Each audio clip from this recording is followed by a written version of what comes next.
Aus der Akasha-Chronik von Rudolf Steiner. Das Leben der Sonne. Auf das große Weltzeitalter des Saturn, welches in den früheren Ausführungen gekennzeichnet ist, folgt dasjenige der Sonne. Zwischen beiden liegt eine Ruhepause, Pralaya. Während dieser nimmt alles, was sich vom Menschen auf dem Saturn entwickelt hat, einen solchen Charakter an, der sich zum später auszubildenden Sonnenmensch verhält, wie der Same zu der Pflanze, die aus ihm hervorgeht. Der Saturnmensch hat gleichsam seinen Samen hinterlassen, der eine Art von Schlaf hält, um sich dann als Sonnenmensch zu entfalten. Der Letztere macht nun auf der Sonne seine zweite Bewusstseinsstufe durch. Sie gleicht derjenigen, in welche heute noch der Mensch während des ruhigen, traumlosen Schlafes verfällt. Dieser Zustand, der gegenwärtig das Wachsein unterbricht, ist ein Rest, gewissermaßen eine Erinnerung an die Zeit der Sonnenentwicklung. Man kann ihn auch mit jenem dumpfen Bewusstseinszustand vergleichen, in dem heute sich die Pflanzenwelt befindet. Denn in der Tat hat man in der Pflanze ein schlafendes Wesen zu erkennen. Man muss sich, um die Menschheitsentwicklung zu begreifen, vorstellen, dass die Sonne in diesem zweiten großen Kreislauf noch ein Planet war und erst später zu dem Fixsterndasein aufgerückt ist. Im geheimwissenschaftlichen Sinne ist ein Fixstern derjenige, welcher einem oder mehreren von ihm entfernten Planeten Lebenskräfte zusendet. Dies war während des zweiten Kreislaufes bei der Sonne noch nicht der Fall. Sie war damals noch mit den Wesen, denen sie die Kraft gab, vereint. Diese, also auch der Mensch auf seiner damaligen Entwicklungsstufe, lebten noch auf ihr. Eine von der Sonne abgetrennte planetarische Erde und einen Mond gab es nicht. Alles, was heute an Stoffen, Kräften und Wesen auf und in der Erde lebt, und alles, was jetzt dem Monde angehört, war noch innerhalb der Sonne. Es bildete einen Teil ihrer Stoffe, Kräfte und Wesenheiten. Erst während des nächsten, dritten, großen Kreislaufes löste sich als ein besonderer Planet das von der Sonne ab, was man in der Geheimwissenschaft den Mond nennt. Das ist nicht der gegenwärtige Mond, sondern der Vorgänger unserer Erde, gleichsam deren vorige Verkörperung, Reinkarnation. Aus diesem Monde wurde die Erde, nachdem er wieder aus seinem Stoffe herausgelöst und abgeworfen hatte, was man heute als Mond bezeichnet. Im dritten Kreislaufe waren also zwei Körper anstelle der früheren planetarischen Sonne vorhanden, nämlich der Fixstern Sonne und der abgespaltene planetarische Mond. Und dieser hatte den Menschen und die anderen Wesen, die sich während des Sonnenlaufes als Menschengenossen entwickelt hatten, mit sich heraus aus der Sonne genommen. Die letztere spendete nun den Mondwesen von außen die Kräfte, die sie früher unmittelbar aus ihr als ihrem Wohnplatz bezogen hatten. Nach dem dritten Mondenkreislauf trat dann wieder eine Ruhepause, Pralaya, ein. In dieser vereinigten sich die beiden getrennten Körper, Sonne und Mond, und machten gemeinsam den Samenschlafzustand durch. In der 4. Kreislaufperiode traten dann im Anfange Sonne und planetarischer Mond als ein Körper aus dem Schlafdunkel hervor. Und während der ersten Hälfte dieses Kreislaufes löste sich unsere Erde mit dem Menschen und seinen Genossen aus der Sonne heraus. Etwas später warf sie dann den heutigen Mond ab, so dass nunmehr 3 Glieder als Abkömmlinge des einstigen Sonnenplaneten vorhanden sind. Auf dem Sonnenplaneten machten nun im zweiten großen Weltalter der Mensch und die bei der Saturnbesprechung erwähnten Wesen eine weitere Stufe ihrer Entwicklung durch.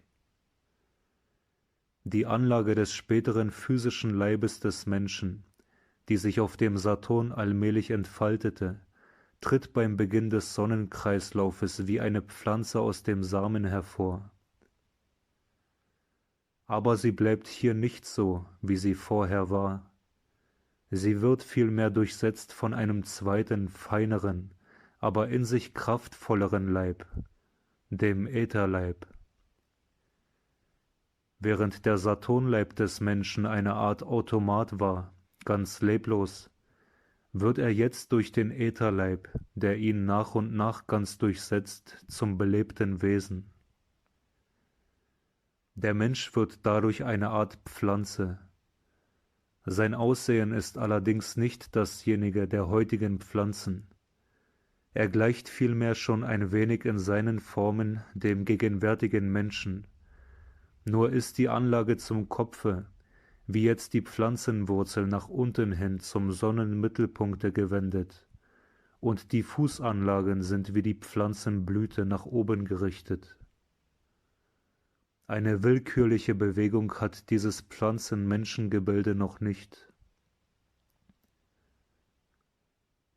Anmerkung: Für einen an der gegenwärtigen sinnlichen Wahrnehmung hängenden Menschen wird es natürlich schwer, sich vorzustellen, dass der Mensch als Pflanzenwesen in der Sonne selbst gelebt habe. Es scheint undenkbar, dass ein Lebewesen in solchen physikalischen Verhältnissen sein könnte, wie sie für diese Tatsache angenommen werden müssen. Aber es ist ja doch nur eine jetzige Pflanze an die gegenwärtige physische Erde angepasst. Und sie hat sich nur so entwickelt, weil ihre Umgebung die entsprechende ist. Das Sonnenpflanzenwesen hatte andere Lebensbedingungen, welche den damaligen physischen Sonnenverhältnissen entsprachen.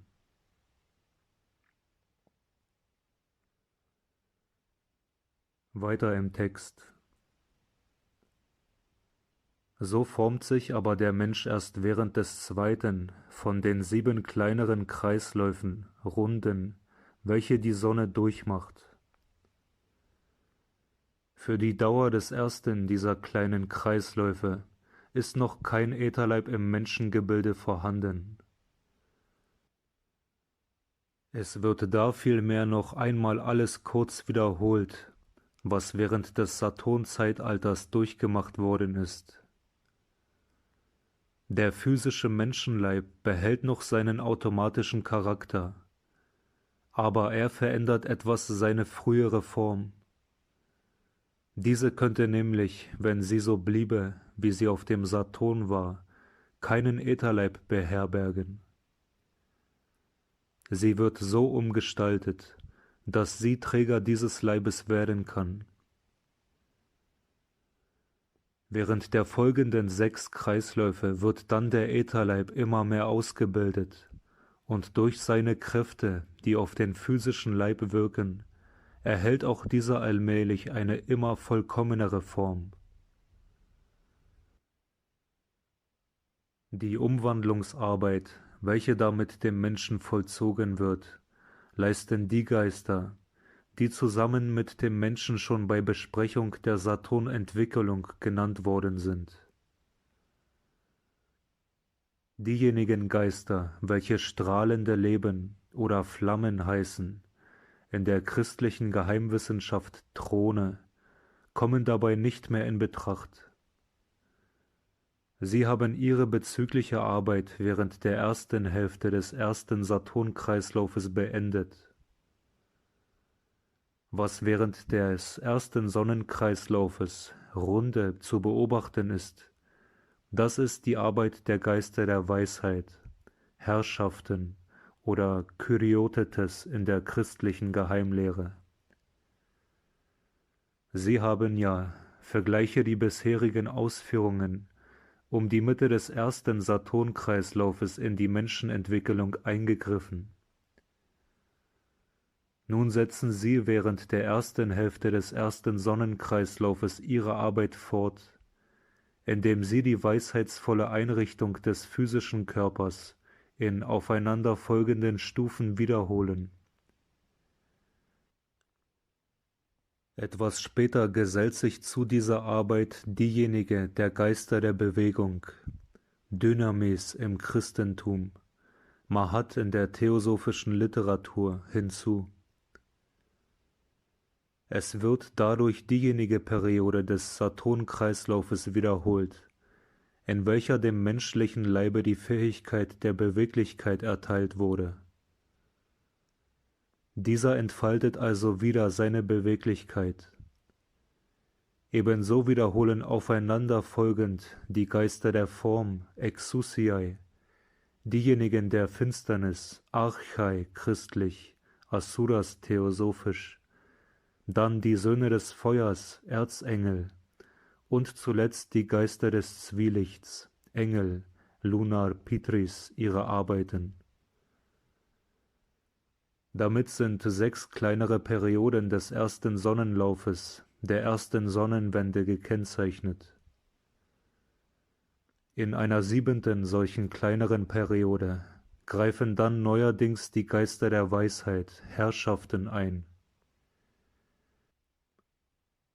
Während sie in ihrer vorhergehenden Arbeitsperiode dem Menschenleibe einen weisen Bau gegeben haben, verleihen sie jetzt den beweglich gewordenen Gliedern die Fähigkeit, die Bewegung selbst zu einer weisheitsvollen zu machen. Vorher war nur die Bauweise, jetzt wird auch die Bewegung selbst zu einem Ausdruck innerer Weisheit. Damit erreicht der erste Sonnenkreislauf sein Ende. Er besteht somit aus 7 aufeinanderfolgenden kleineren Kreisläufen, von welchem jeder eine kurze Wiederholung eines Saturnkreislaufes, einer Saturnrunde ist. Man hat sich gewöhnt, in der theosophischen Literatur diese 7 kleineren Kreisläufe, welche eine sogenannte Runde zusammensetzen, Globen zu nennen. Somit verläuft eine Runde in 7 Globen. Auf den ersten Sonnenkreislauf folgt nun nach einer Ruhepause Pralaya der zweite. Die einzelnen kleinsten Kreisläufe oder Globen sollen später genau beschrieben werden. Jetzt soll zum weiteren Sonnenkreislauf übergegangen werden. Schon am Ende des ersten ist der Menschenkörper reif zur Aufnahme des Ätherkörpers geworden. Und zwar dadurch, dass ihm die Geister der Weisheit die weisheitsvolle Beweglichkeit möglich gemacht haben. Mittlerweile haben sich aber diese Geister der Weisheit selbst weiterentwickelt. Sie sind durch die Arbeit, die sie geleistet haben, fähig geworden, aus sich selbst ihren Stoff auszuströmen, wie die Flammen im Beginne des Saturnkreislaufes den ihren ausströmten und dadurch dem physischen Leibe die stoffliche Grundlage gaben. Der Stoff der Geister der Weisheit ist nun der Äther. Das ist in sich bewegliche und kraftvolle Weisheit, mit anderem Wort Leben. Der Äther oder Lebensleib des Menschen ist also eine Ausströmung der Weisheitsgeister. Diese Ausströmung dauert fort bis um die Mitte des zweiten Sonnenkreislaufes. Dann wieder die Geister der Bewegung mit einer neuen Tätigkeit einsetzen können. Ihre Arbeit konnte sich vorher nur auf den physischen Menschenleib erstrecken. Jetzt greift sie über auf den Ätherleib und pflanzt ihm die krafterfüllte Wirksamkeit ein. Dies dauert sofort bis zur Mitte des dritten Sonnenkreislaufes. Dann beginnt die Leistung der Geister der Form. Durch sie erhält der Ätherleib, der vorher nur wolkenartige Beweglichkeit hatte, eine bestimmte Gestalt, Form. In der Mitte des vierten Sonnenlaufes erhalten nun diese Geister der Form ein solches Bewusstsein, wie es der Mensch auf der Venus haben wird, die er als zweitnächsten Planeten nach dem Erdendasein betreten wird. Das ist ein überpsychisches Bewusstsein. Sie gelangen dazu als zu einer Frucht ihrer Tätigkeit während des dritten und vierten Sonnenlaufes. Dadurch kommen sie zur Fähigkeit, die während der Saturnperiode und seither ausgebildeten Sinneskeime, die bis jetzt nur physikalische Apparate waren, mit dem Äther in belebte Sinne umzugestalten. Durch einen ähnlichen Vorgang haben sich in dieser Zeit die Geister der Finsternis, Archai christlich, Asuras theosophisch, zur Stufe des psychischen Bewusstseins erhoben, das der Mensch als bewusstes Bilderbewusstsein erst auf dem Jupiter entwickeln wird. Sie kommen dadurch in die Lage, bewusst von der Astralwelt aus zu wirken. Nun kann von der Astralwelt aus der Ätherkörper eines Wesens beeinflusst werden. Die Geister der Finsternis taten das in Bezug auf den Ätherleib des Menschen. Sie pflanzten ihm jetzt den Geist der Selbstheit, Selbstständigkeit und Selbstsucht ein, wie sie das vorher mit dem physischen Leibe getan haben. Man sieht also, dass der Egoismus stufenweise durch diese Geister allen Gliedern der menschlichen Wesenheit eingepflanzt wird. Um dieselbe Zeit erlangten die Söhne des Feuers die Bewusstseinsstufe, welche der Mensch heute als sein Wachbewusstsein kennt. Man kann also von ihnen sagen, sie werden jetzt Menschen, und sie können sich nun des physischen Menschenleibes zu einer Art Verkehr mit der Außenwelt bedienen. In ähnlicher Art haben sich ja die Geister der Persönlichkeit des physischen Leibes von der Mitte des vierten Saturnkreislaufes an bedienen können. Nur haben diese sich der Sinneskeime zu einer Art von Wahrnehmung bedient. Die Söhne des Feuers sind aber ihrer Natur nach solche, welche die Wärme ihrer Seele in ihre Umgebung ausgießen. Der physische Menschenleib ist nun so weit, dass sie durch ihn das tun können. Ihre Wärme wirkt etwa wie die Brutwärme des Huhnes auf das bebrütete Ei, das heißt, sie hat eine lebenerweckende Kraft. Alles, was von solch lebenerweckender Kraft in dem Menschen und seinen Genossen ist, das wurde durch die Söhne des Feuers, damals dem Ätherkörper, eingepflanzt.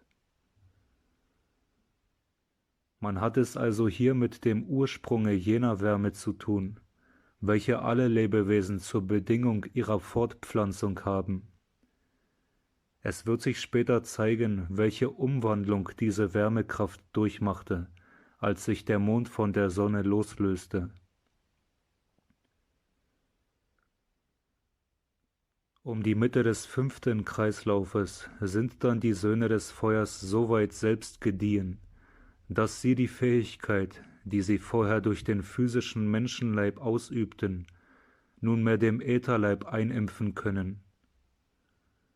Sie lösen jetzt die Geister der Persönlichkeit ab in der Arbeit an diesem Ätherleib, der dadurch zum Erreger einer Fortpflanzungstätigkeit wird.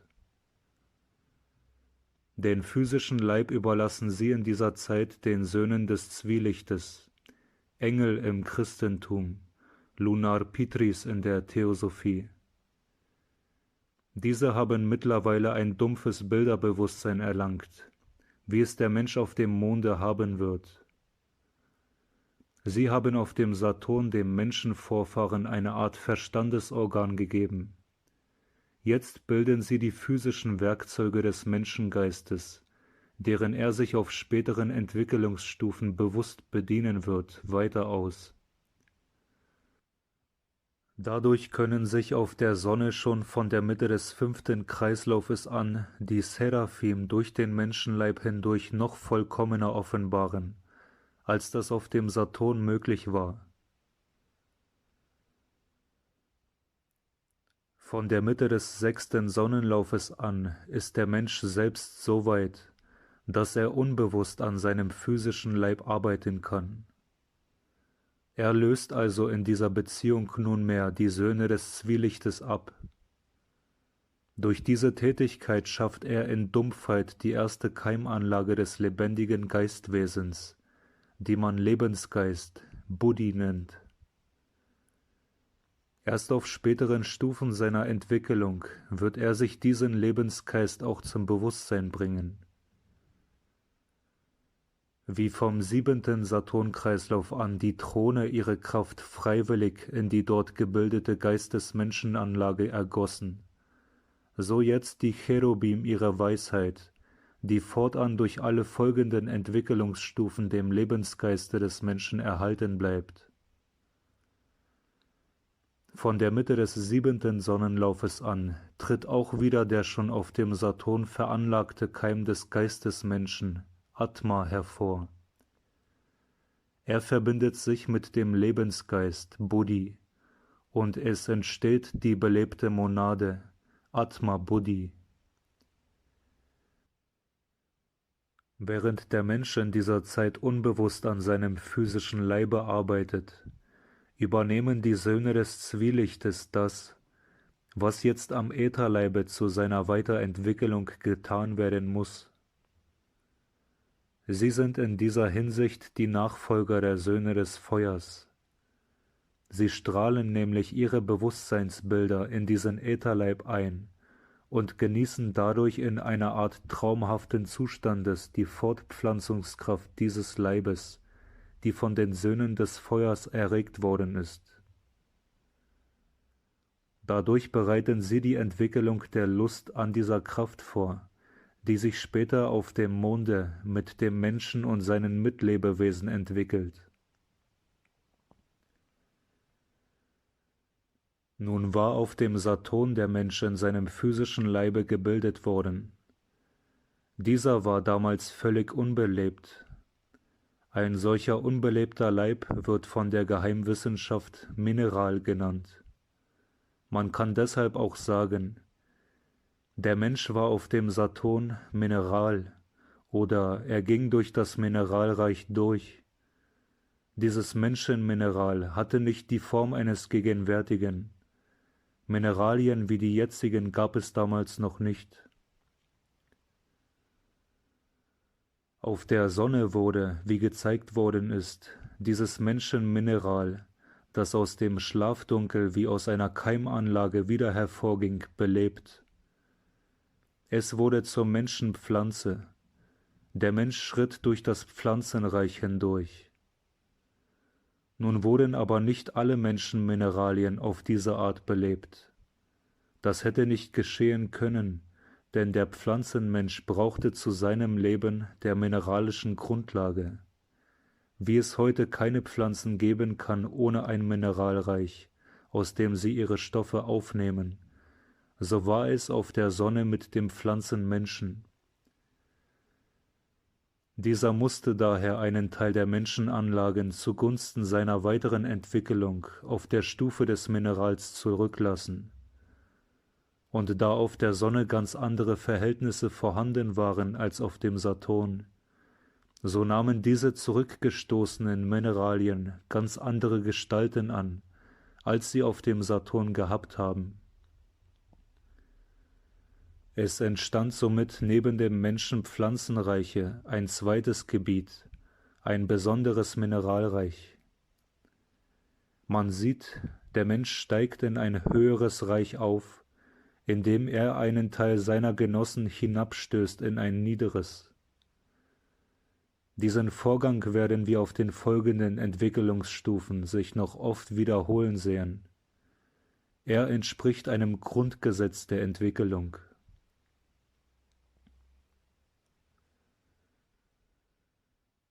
Nun soll auch hier wieder der leichteren Übersichtlichkeit halber eine Zusammenstellung der Entwicklungstatsachen auf der Sonne gegeben werden. Erstens: Die Sonne ist derjenige Planet, auf dem sich der zweite menschliche Bewusstseinszustand, der des traumlosen Schlafes, entwickelt. Der physische Menschenleib steigt zu einer Art Pflanzendasein hinauf, in dem ihm ein Ätherleib eingegliedert wird. Zweitens: Diese Entwicklung geht durch 7 Unterstufen, kleinere Kreisläufe oder Runden hindurch. Erstens: In dem ersten dieser Kreisläufe werden die Entwicklungsstufen des Saturn in Bezug auf den physischen Leib in etwas veränderter Form wiederholt. Zweitens: Am Ende des ersten Kreislaufes beginnt die Ausströmung des Ätherkörpers durch die Geister der Weisheit. Drittens: In der Mitte des zweiten Kreislaufes setzt die Arbeit der Geister der Bewegung an diesem Körper ein. Viertens: In der Mitte des dritten Kreislaufes nimmt die Leistung der Geister der Form ihren Anfang am Ätherkörper. Fünftens: Von der Mitte des vierten Kreislaufes ab erhält dieser Leib die Selbstheit durch die Geister der Persönlichkeit. Sechstens: Der physische Leib ist mittlerweile durch die von früher an ihm tätigen Kräfte so weit fortgeschritten, dass durch ihn sich die Geister des Feuers vom vierten Kreislauf an zum Menschentum erheben können. Siebentens: In der Mitte des fünften Kreislaufes übernehmen die vorher durch die Menschheit hindurchgeschrittenen Geister des Feuers die Arbeit am Ätherkörper. Im physischen Leib wirken zu dieser Zeit die Söhne des Zwielichtes. Achtens: Um die Mitte des sechsten Kreislaufes geht die Arbeit am Ätherkörper an die Söhne des Zwielichtes über. Den physischen Leib bearbeitet der Mensch selbst. Neuntens: Inmitten des siebenten Kreislaufes ist die belebte Monade entstanden.